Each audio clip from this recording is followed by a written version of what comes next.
Pasteur Marcelo Tunazi, je vous salue dans le précieux nom de notre Seigneur et Sauveur Jésus-Christ. Je suis l'évangéliste Louis-Mère Moléon-Guillaume qui vous salue depuis les États-Unis d'Amérique. Pasteur Tunazi, lorsque je lis Apocalypse 11, j'ai toujours du mal à interpréter bibliquement le langage codé de l'apôtre Jean qui parle de l'arrivée de l'Antéchrist dans le monde. Mais je n'arrive pas toujours à bien comprendre ce qu'il veut dire par là quand il parle d'un temps, des temps et la moitié d'un temps. Est-ce que vous pouvez nous aider à comprendre ce langage apocalyptique?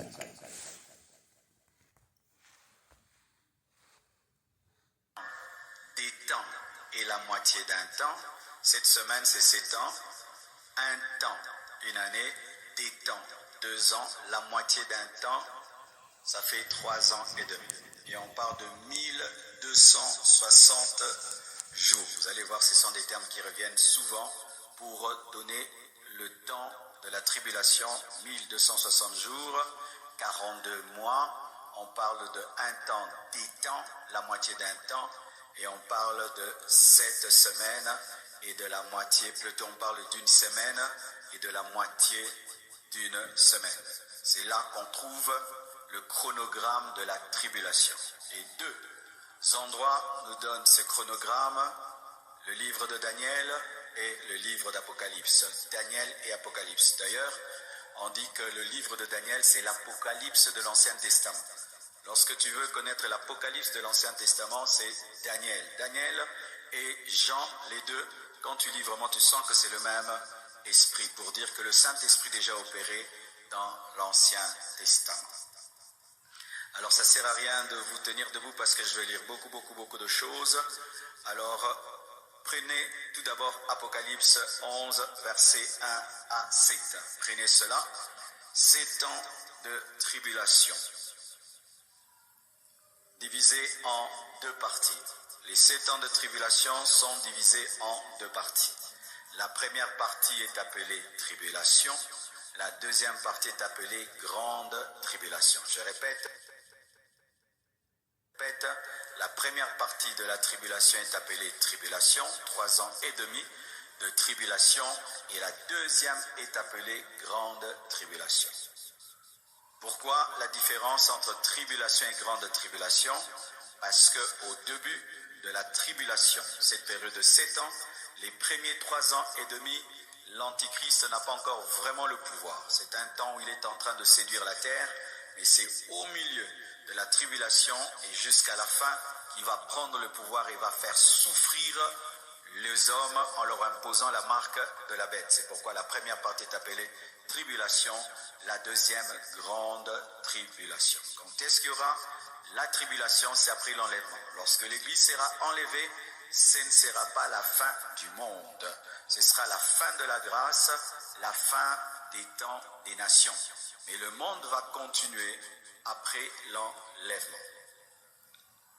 Verset. Apocalypse 11, versets 1 à 7. La Bible dit ceci. On me donna un roseau semblable à une verge, en disant, lève-toi et mesure le temple de Dieu, l'autel et ceux qui y adorent. Mais le parvis extérieur du temple, laisse-le en dehors, et ne le mesure pas, car il a été donné aux nations, et elles fouleront au pied la ville sainte pendant 42 mois. Dites 42 mois. 42 mois. 42 mois, ça donne combien? 3 ans et demi. Alléluia. Quand tu prends 42 mois, tu divises par 12, ça te donne 3 ans et demi. 42 mois. Je donnerai à mes 2 témoins le pouvoir de prophétiser revêtus de sacs, pendant 1260 jours. 1260 jours, c'est 42 mois et ça fait 3 ans et demi. Amen. Ça va? Ça va? Donc on part de 1260 jours et de 42 mois. Les 42 mois, c'est 3 ans et demi. 1260 jours, c'est aussi 3 ans et demi. Ce sont les deux oliviers et les deux chandeliers qui se tiennent devant le Seigneur de la terre. Si quelqu'un veut leur faire du mal, du feu sort de leur bouche et des ennemis. Si quelqu'un veut leur faire du mal, il faut qu'ils soient tués de cette manière. Ils ont le pouvoir de fermer le ciel afin qu'il ne tombe point de pluie pendant les jours de leur prophétie. Ils ont le pouvoir de changer les eaux en sang et de frapper la terre de toute espèce de plaie chaque fois qu'ils le voudront. Quand ils auront achevé leur témoignage, la bête qui monte de l'abîme leur fera la guerre, les vaincra et les tuera. Ok? Alors, on nous présente 42 mois, 1260 jours, où deux serviteurs de Dieu qui ont la même onction qu'Élie et la même onction que Moïse, capables de changer l'eau en sang, capables de sortir du feu de leur bouche, et ils vont servir Dieu pendant 3 ans et demi. Lorsqu'ils vont finir leur ministère, l'Antichrist va venir, il va aller faire la guerre, il va les tuer, et c'est alors qu'il va commencer aussi son règne. Amen. Donc nous voyons déjà les premiers 3 ans et demi, nous avons la preuve qu'il y aura 3 ans et demi par 42 mois, 1260 jours, c'est clair de clair. Amen. Donc quand quelqu'un te dit, prouve-moi que ça va faire 7 ans, déjà tu peux présenter les 3 ans et demi du ministère des deux témoins. Certains disent que ce sera Élie et Moïse qui vont revenir. Pour Élie, je peux un peu croire parce que Élie n'est pas mort et Dieu peut faire qu'il revienne. Mais pour Moïse, je ne crois pas trop parce que je ne crois pas en la réincarnation. Amen. Parce que Moïse est vraiment mort. Alors d'autres disent que c'est Enoch parce que Enoch aussi n'est pas mort. Alors la particularité de changer l'eau en sang, ce n'est pas seulement que Moïse peut le faire. Dieu peut le faire au travers de tout homme.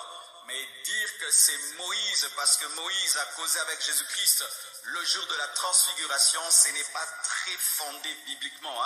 Parce qu'il y a des choses qui passent, mais quand tu vas rechercher dans la doctrine, ça ne passe pas trop. Parce que dire vraiment que c'est Moïse qui reviendra dans la tribulation, c'est dire qu'il s'est réincarné. Mais si on dit que c'est Élie, on peut comprendre qu'il est revenu. Si on dit Enoch, on peut comprendre qu'il est revenu. Mais étant donné que la Bible ne donne pas les noms de ces témoins, lorsque tu parles des deux témoins, il faut dire on dit il se peut, mais ne confirme pas. L'un des dangers dans l'interprétation d'Apocalypse et de l'eschatologie, c'est vouloir mettre des points là où Dieu n'a pas mis des points. Amen.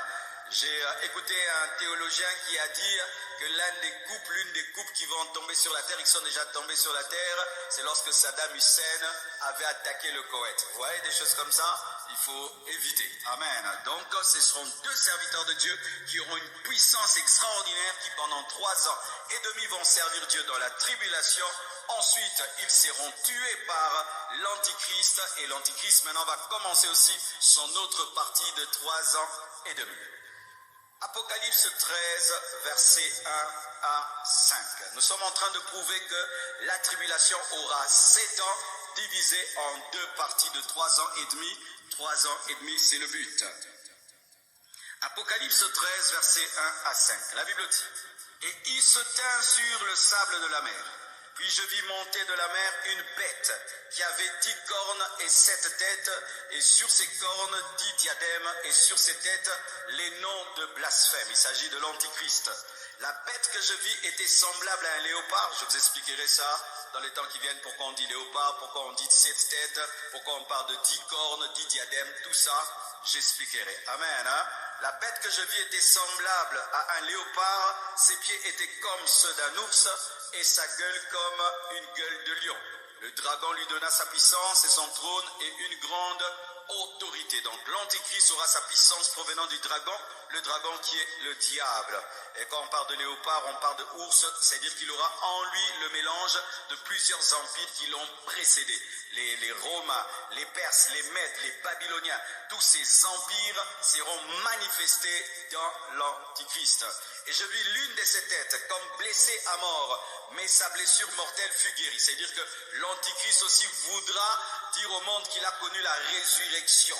On dit qu'il a été blessé à mort, mais sa blessure mortelle fut guéri et toute la terre était dans l'admiration derrière la bête. De la même manière que le monde est rempli d'admiration devant la résurrection de Jésus, l'Antichrist aussi voudra fabriquer sa résurrection pour qu'on dise qu'il est puissant parce que le diable ne fait qu'imiter ce que Dieu a fait. Et ils adorèrent le dragon parce qu'il avait donné l'autorité à la bête. Ils adorèrent la bête en disant qui est semblable à la bête et qui peut combattre contre elle. Avec beaucoup d'attention. Il lui donnait une bouche qui proférait des paroles arrogantes et des blasphèmes et il lui fit donner le pouvoir d'agir pendant combien de temps? Pendant combien de temps? 42 mois. Et 42 mois, ça donne combien? Amen. Vous voyez que la Bible, c'est aussi de la mathématique un tout petit peu. La première partie, nous voyons les deux témoins qui ont 42 mois. La deuxième partie, nous voyons la bête qui a aussi 42 mois. Tu prends 3 ans et demi plus 3 ans et demi, ça te donne 7 ans. Amen. Tu prends 84 mois et ça te donne 7 ans. Amen. Donc là, vous avez déjà une preuve que la tribulation aura 7 ans divisé en deux parties. Première partie, les deux témoins. Deuxième partie, l'Antichrist avec le faux prophète. Amen. Et comme j'avais dit, l'Apocalypse de l'Ancien Testament, c'est Daniel. Alors voyez mes frères et sœurs, lorsque des choses se passent dans le Nouveau Testament, mais si elles ont déjà été enseignées dans l'Ancien Testament, c'est que c'est une doctrine à prendre très très au sérieux. Pour ceux qui ne savent pas, la mort et la résurrection de Jésus-Christ ont été annoncées dans l'Ancien Testament. Le prophète messianique Ésaïe, même David, avait annoncé la résurrection de Jésus-Christ disant que mon Seigneur ne permettra pas que je voie la corruption. Il était en train d'annoncer la résurrection de Jésus et Ésaïe a annoncé la naissance de Jésus-Christ au travers d'une vierge. La Bible n'est pas un hasard. Amen. Hein? Quand tu lis la Bible là, tu ne lis pas un livre normal, tu lis la plus grande prophétie. Amen. Hein? La plus grande prophétie. Il n'y a pas un livre qui a le niveau de la Bible. Aucun. Acclamons la parole du Seigneur.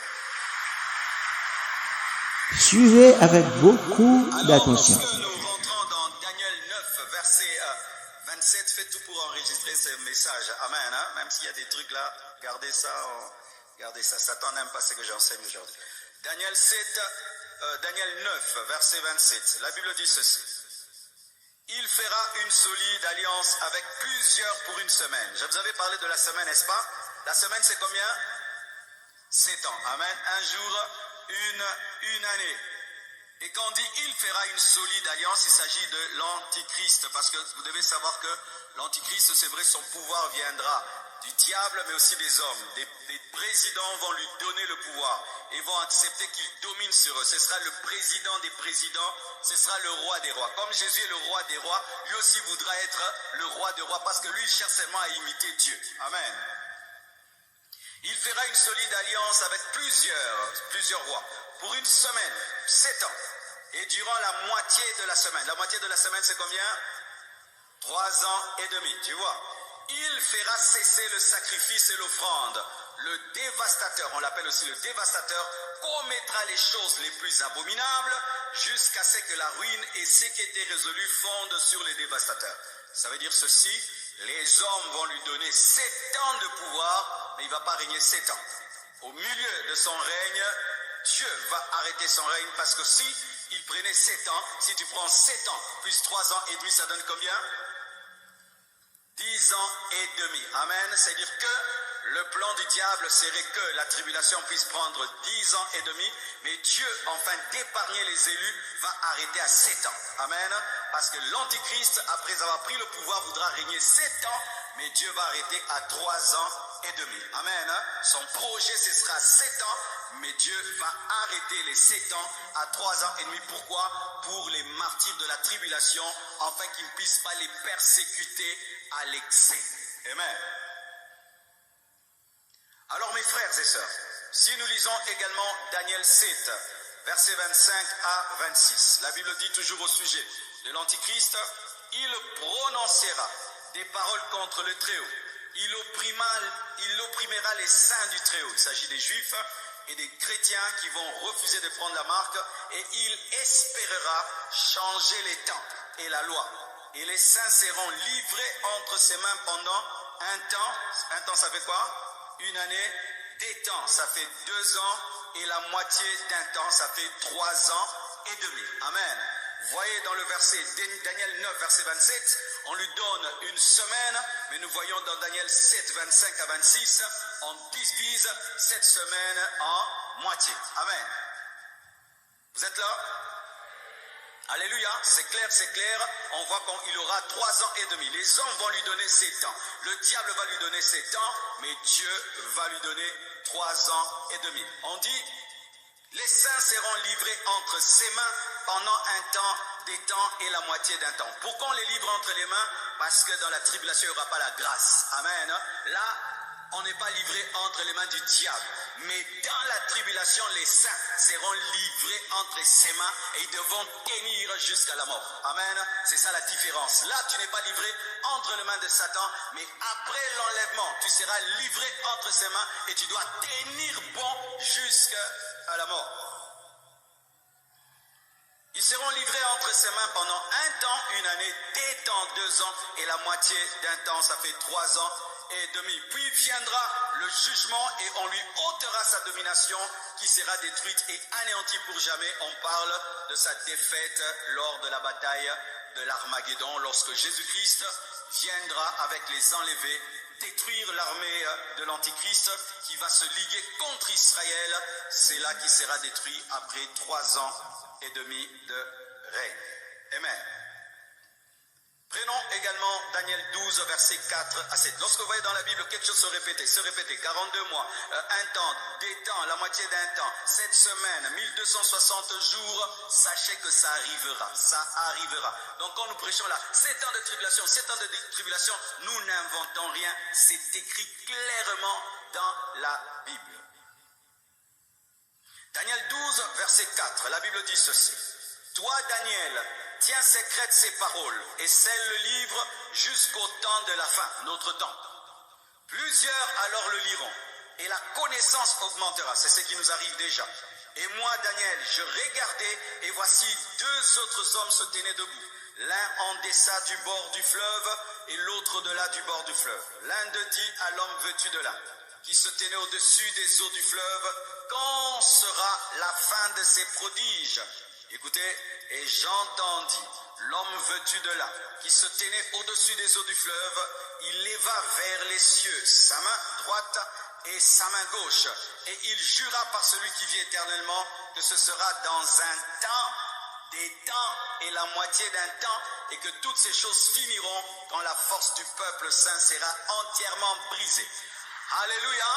Ça veut dire que Israël, lors de la bataille d'Armageddon, la force des Juifs sera entièrement brisée. Vous devez savoir que l'armée juive est parmi les plus puissantes armées du monde. C'est un petit pays capable de tabasser des grandes nations. Et ils n'ont presque jamais perdu des guerres depuis ça fait un temps. Ils arrivent à dominer les Palestiniens. Ils ont frappé pendant la guerre de 7 jours, c'est ça? De 7 jours l'Égypte et tout le reste. Mais cette fois-ci les Juifs, malgré leur puissance, ils seront réduits à leur dernière force. C'est alors qu'ils vont crier vers Jésus-Christ. Et Jésus reviendra avec l'Église et détruira l'armée de l'Antichrist. Et on dit clairement après un temps, des temps et la moitié d'un temps, clair de clair, la grande tribulation aura 3 ans et demi et la tribulation aura 3 ans et demi et ça donne 7 semaines, ça donne 1 semaine et ça donne 7 ans. Amen. Apocalypse 12, versets 13 à 14. Écoutez ceci. Apocalypse 12, 13 à 14. Quand le dragon vit qu'il avait été précipité sur la terre, il poursuivit la femme qui avait enfanté l'enfant mâle. Et les deux ailes du dragon, du grand aigle plutôt, les deux ailes du grand aigle furent données à la femme afin qu'elle s'envolât au désert vers son lieu où elle est nourrie un temps, des temps, la moitié d'un temps, loin de la face du serpent. Le dragon, c'est le diable, la femme, c'est Israël. Ce passage part de la persécution des Juifs qui ont engendré Jésus. L'enfant dont on parle, c'est Jésus qui a été engendré par Israël, et le diable est en colère contre les Juifs parce que ce sont les Juifs qui ont donné le Messie au monde. Amen. Et l'Israël sera très persécuté pendant la grande tribulation et pendant 3 ans et demi, un temps, des temps, la moitié d'un temps. Toujours clair de clair. Apocalypse 12, versets 1 à 6. Un grand signe parut dans le ciel, une femme enveloppée du soleil, la lune sous ses pieds, et une couronne de 12 étoiles sur sa tête, les 12 tribus d'Israël. Il s'agit toujours d'Israël. Elle était enceinte et elle criait, étant en travail et dans les douleurs de l'enfantement. Un autre signe parut encore dans le ciel, et voici c'était un grand dragon rouge, le diable ayant 7 têtes et 10 cornes, et sur ces 7 têtes, 7 diadèmes. Sa queue entraînait les tiers des étoiles du ciel. Les tiers des étoiles du ciel, ce sont les anges. On parle de la précipitation de Lucifer lorsqu'il est tombé. Il est tombé avec le 1/3 des anges. Les étoiles, là, ce sont les anges qui sont devenus des démons, et les jeter sur la terre. Le dragon se tint devant la femme qui allait enfanter. Il ne s'agit pas de Marie, amen, il s'agit d'Israël, afin de dévorer son enfant lorsqu'elle aurait enfanté. Elle enfantait un fils qui doit paître toutes les nations avec une verge de fer. C'est Jésus, n'est-ce pas? Et son enfant fut enlevé vers Dieu et vers son trône. C'est Jésus, amen.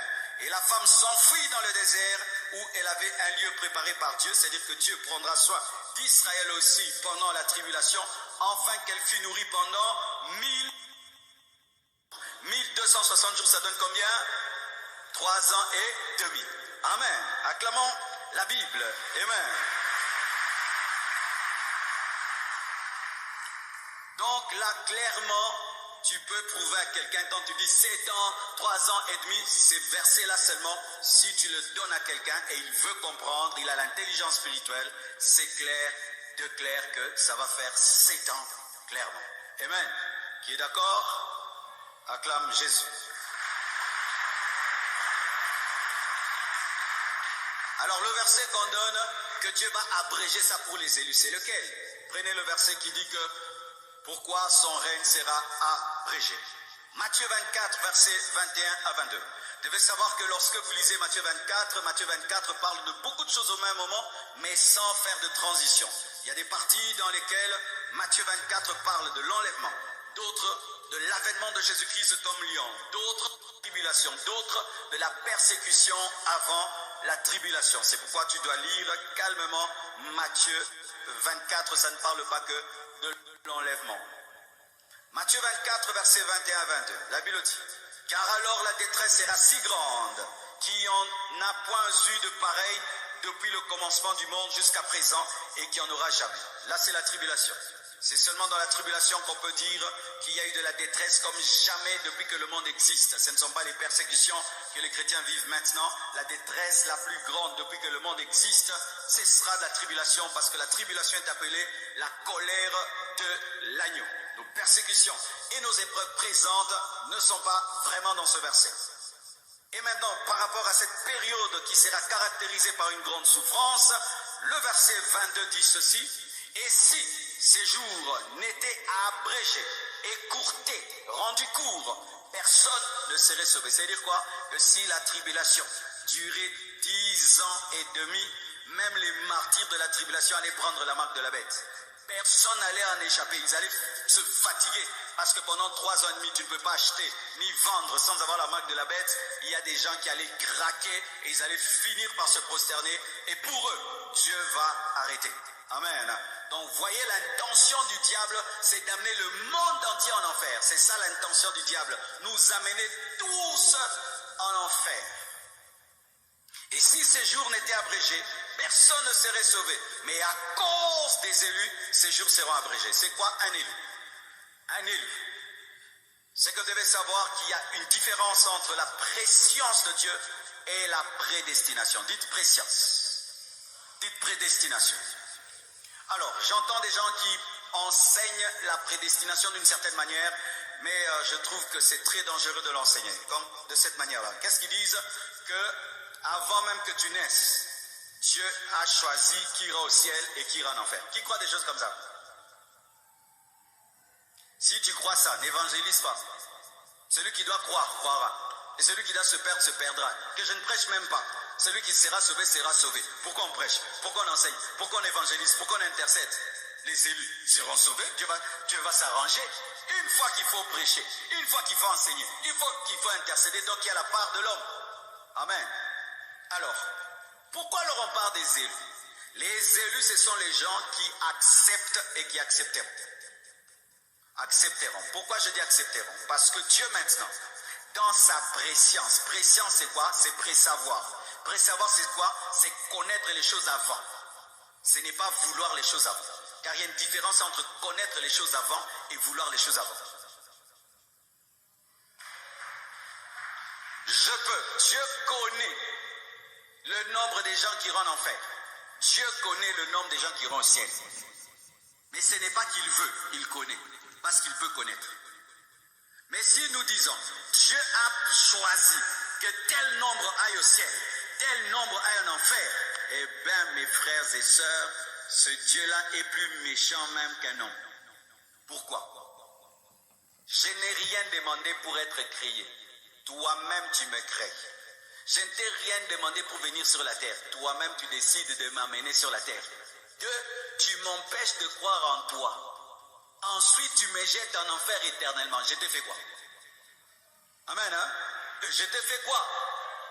Et de deux, ça encourage les bêtises. Si on te dit par exemple, toi tu es un élu de Dieu, même si tu pêches, Dieu va s'arranger seulement que tu te retrouves au ciel. Ça va encourager des bêtises. Si on parle de prédestination dans la Bible, nous sommes prédestinés en Christ. Ça veut dire ceci. Je mets là-bas des rails qui quittent Lemba jusqu'à Limete. Amen.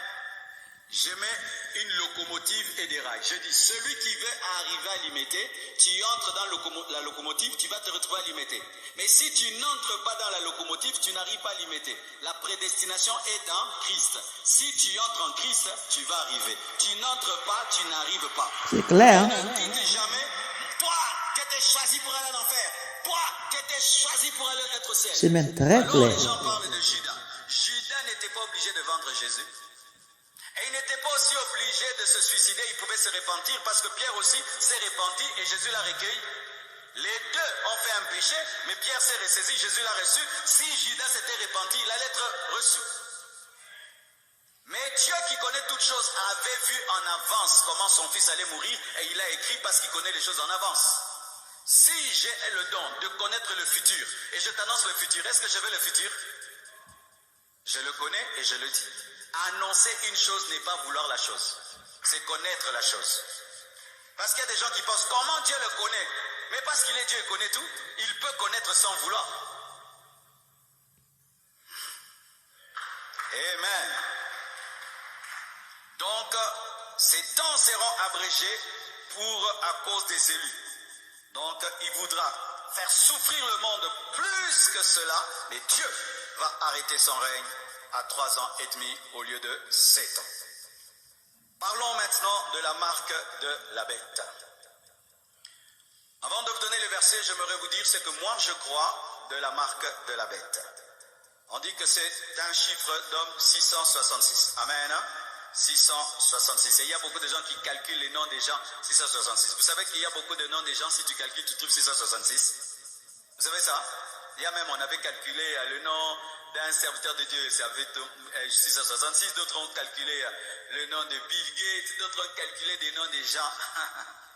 Sachez mes frères, que l'Antichrist ne peut pas paraître pendant que l'Église est là. Même s'il est là, il ne peut rien faire parce qu'il faut que nous soyons d'abord enlevés, ensuite lui va se manifester. Pourquoi? Parce qu'il est la putréfaction, la pourriture qui ne peut se manifester qu'après que le sel soit parti. Amen. Alors, la Bible dit elle-même, je vais vous donner le verset, que c'est un chiffre d'homme. Chiffre d'homme, c'est 6. Pourquoi 6? Parce que l'homme a été créé le 6e jour. 666, 6, chiffre de l'homme. Pourquoi on ne dit pas chiffre du diable? Parce que l'homme, c'est l'homme, lui, qui doit être perdu, parce que le diable est déjà perdu. Alléluia. Aussi. Pourquoi pas 6 seulement, mais 3, 6? Parce que l'homme a 3 parties, corps, âme et esprit. C'est-à-dire perdition dans le corps, perdition dans l'âme, perdition dans l'esprit. C'est-à-dire une perdition totale et une opposition au Père, au Fils et au Saint-Esprit. 6, ça veut dire quoi? Le niveau de perversion le plus élevé que l'homme n'a jamais atteint. C'est ça 666. 666, c'est le paroxysme du mal. Le paroxysme de l'adoration à Satan, le paroxysme de l'apostasie, le paroxysme de la rébellion à Dieu où l'homme devient comme un démon. Vous devez savoir que les païens ne sont pas comme les démons. Parce que les païens peuvent se repentir. Mais ceux qui auront la marque de la bête ne pourront pas se repentir parce qu'ils auront des cœurs des démons. Vous savez ça? Une fois qu'un homme a la marque de la bête, il devient un apostat, il devient comme un démon. Les démons ne demandent jamais pardon à Dieu. Ils ne se répandent jamais. Et les hommes qui attraperont la marque de la bête auront l'incapacité de se repentir parce qu'ils vont devenir des apostats. C'est pourquoi lorsque vous lisez la Bible et que la Bible dit que ceux qui auront la marque de la bête seront frappés par des ulcères, mais au lieu de se repentir, ils vont maudire Dieu, ils seront comme des démons. La marque de la bête transforme le cœur de l'homme comme un cœur de démon. C'est ça, la marque de la bête. Alors, ce qui fait que, aujourd'hui, quand vous voyez quelqu'un, il se tatoue 666, il porte des habits 666, c'est pas la vraie marque de la bête. Parce que quelqu'un peut se tatouer, puis il enlève, et puis Dieu lui pardonne. Quelqu'un peut porter un habit 666, il demande pardon, Dieu lui pardonne. Mais quand tu as la vraie marque de la bête, tu es impardonnable. Alors les marques là qu'on parle là, oh ils ouvrent des portes avec ces derniers temps et tout, ce n'est pas encore ça la vraie marque. Parce que tu peux mettre un implant qui ouvre les portes et puis demain tu dis on enlève. Dieu n'a pas de problème avec ça. Parce que j'entends des gens qui ont même dit que le vaccin contre le corona c'était la marque de la bête. Aujourd'hui maintenant, corona est sérieux. Et n'hésitons pas. Hein, c'est pourquoi le show de l'Apocalypse, hein, il faut être prudent. Amen. Hein? Il y a des gens qui avaient dit, le vaccin, marque de la bête, c'est qu'ils prendront. Moi, je n'ai pas été vacciné. Moi non plus. Alors, j'ai entendu qu'en Europe, on ne demande plus le vaccin pour voyager. J'ai fait 2 ans, je ne voyageais pas. Alors, quand les gens ont vu que j'ai commencé à voyager, ils ont dit, Marcelo, tu es perdu, tu as pris la marque de la bête. Vraiment. Alors, vous devez savoir que la marque de la bête, pour l'instant, elle n'est pas là. Elle est en préparation. Si quelqu'un te dit aujourd'hui, oh j'ai la marque de la bête, ce n'est pas la vraie marque de la bête, parce que si quelqu'un prend la marque de la bête maintenant, entre guillemets, il peut se repentir, Dieu lui pardonne. Mais dans la tribulation, ce n'est pas possible. Et donc pour l'instant, la marque de la bête n'est pas là. Amen. Et la marque de la bête, ce n'est pas seulement un signe que quelqu'un écrit, c'est une adoration à Satan. En plus, c'est une clé, c'est un passeport qui permet de vendre, d'acheter, de voyager. C'est une clé spirituelle, une clé économique, une clé politique, commerciale. Et pour l'instant, il n'y a rien sur la terre qui est à ce niveau-là. Amen. Hein? La marque de la bête se prépare, mais elle n'est pas encore en application. Amen. Prenons les versets. Apocalypse 13, verset 20 à 18. La Bible dit, si quelqu'un mène en captivité, Apocalypse 13, 10, si quelqu'un mène en captivité, il ira en captivité. Si quelqu'un tue par l'épée, il faut qu'il soit tué par l'épée. C'est ici la persévérance et la foi des saints. Puis je vis monter de la terre une autre bête. Il y avait la première, l'Antichrist, mais il y a une deuxième bête. Vous devez savoir que dans l'Apocalypse, il n'y a pas que la bête, la seule bête. Il y a 2 bêtes. Il y a une bête qui est l'Antichrist et il y a une deuxième bête qui avait 2 cornes semblables à celles d'un agneau et qui parlait comme un dragon. Ce sera la combinaison de l'agneau et du dragon parce que ce sera un faux serviteur de Dieu. Il aura l'apparence d'un serviteur de Dieu, mais il aura la puissance satanique. Ce sera un magicien caché derrière la Bible, un magicien caché derrière l'œuvre de Dieu, un magicien caché derrière l'Église. Ce sera le chef spirituel de la plus grande Église qui va exister lors de la tribulation. Ce sera une bête, mais qui ressemble à un agneau, mais qui parle comme un dragon. Elle exerçait l'autorité de la première bête en sa présence. Elle était servante de l'Antichrist. Ce sera un serviteur de Dieu, un faux serviteur de Dieu qui va servir un politicien. Ce sera un faux serviteur de Dieu qui sera sous la direction d'un politicien maléfique, démoniaque, qui va lui donner aussi sa puissance. C'est-à-dire le dragon donne sa puissance à l'Antichrist et l'Antichrist donne la puissance aux faux prophètes. Elle exerçait l'autorité de la première bête en sa présence et elle faisait que la terre et ses habitants adoraient la première bête dont la blessure mortelle avait été guérie. C'est-à-dire que l'Antichrist va utiliser la religion pour que les hommes l'adorent. L'Antichrist viendra dans les églises qui vont rester après l'enlèvement pour que les hommes de Dieu disent à leurs fidèles de l'adorer. C'est ce qui va arriver. Quand on entend maintenant des pasteurs qui viennent, oh, votez tel, oh, votez tel. Nous, on ne fera jamais ça. Amen. Hein? Pardon. Ici, on prête seulement la Bible. On ne dit pas votez tel, votez tel. Parce que si je me tiens ici, je dis votez tel. Maintenant, toi, tu es de l'opposition, toi, tu es du pouvoir. Moi, je suis le pasteur de vous tous. Amen. Hein? Donc ici, ce n'est pas voter tel, c'est recevoir Jésus, croyez à lui, aller au ciel. Amen. Mais en ce temps-là, ce sera un serviteur de Dieu qui va dire à ses fidèles d'adorer la bête, parce que la bête c'est Christ, la bête est Dieu. Et comme ils ont confiance en leur pasteur, ils vont croire en leur pasteur, alors que derrière le pasteur, il y a Satan. Waouh! C'est terrible, hein? C'est pourquoi l'église doit être au milieu du village. Amen, hein? C'est très important. Elle opérait des grands prodiges, même jusqu'à faire descendre du feu du ciel sur la terre à la vue des hommes. Qui faisait des miracles comme ça dans la Bible? Vous le connaissez? Qui faisait descendre le feu sur la terre? Élie. Le faux prophète fera des miracles comme Élie. Vous qui aimez les miracles plus que la parole, plus que le caractère. Il a le caractère du dragon, mais il fait des miracles comme Élie. Il est doux comme un agneau, mais il parle comme Satan. Il fait les miracles comme Élie, mais par la puissance satanique. Une combinaison de satanisme, de l'agneau, du dragon. Terrible. C'est pourquoi faites attention au mélange. Alléluia. Faites attention au mélange. Quelqu'un, il parle ici, chrétien. Il descend là-bas, païen. Faites très attention. Il fera des miracles jusqu'à faire descendre le feu du ciel sur la terre à la vue des hommes. Et elle séduisait les habitants de la terre par des prodiges qui lui étaient donnés d'opérer en présence de la bête, disant aux habitants de la terre de faire une image à la bête qui avait la blessure de l'épée et qui vivait, d'adorer la bête ressuscitée, mais la fausse résurrection. Il lui fut donné d'animer l'image de la bête, afin que l'image de la bête parlât. L'image qui parle, c'est quoi? C'est la télévision. Jean a vu la télévision. Il lui fut donné d'animer l'image de la bête, afin que l'image de la bête parlât. C'est l'intelligence artificielle. C'est-à-dire que l'Antichrist se servira des hologrammes, se servira des écrans, se servira de la technologie pour qu'on l'adore dans le monde entier. Parce que lui n'est pas omniprésent. Comment on peut adorer un homme dans le monde entier? Il faut que son image soit partout. Et qu'est-ce qui permet à ce que l'image de quelqu'un soit partout? C'est la technologie. Mais comme Jean n'avait pas la technologie de ce temps-là, il ne pouvait pas comprendre. Il a dit, il fait que la statue bouge. Jean, c'est pas la statue, c'est la télé. Alléluia. Alléluia. C'est pourquoi vous voyez aujourd'hui, la technologie est en train d'aller à une vitesse, vous ne pouvez pas croire. Vous connaissez Chat GPT? Qui connaît ce Chat GPT? Vous connaissez? Qui ne connaît pas? Yo, qui est déjà là, hein? Vous êtes des déphasés, hein, vous? Vous êtes des déphasés. Il y a un robot aujourd'hui. Quand je dis robot, c'est pas seulement... robot, c'est une intelligence artificielle qui a maintenant sur Internet, tu lui poses toutes les questions, il te répond. Au point même à l'université, on commence à interdire Chat GPT, parce que si tu dis écris-moi un livre, il t'écrit un livre.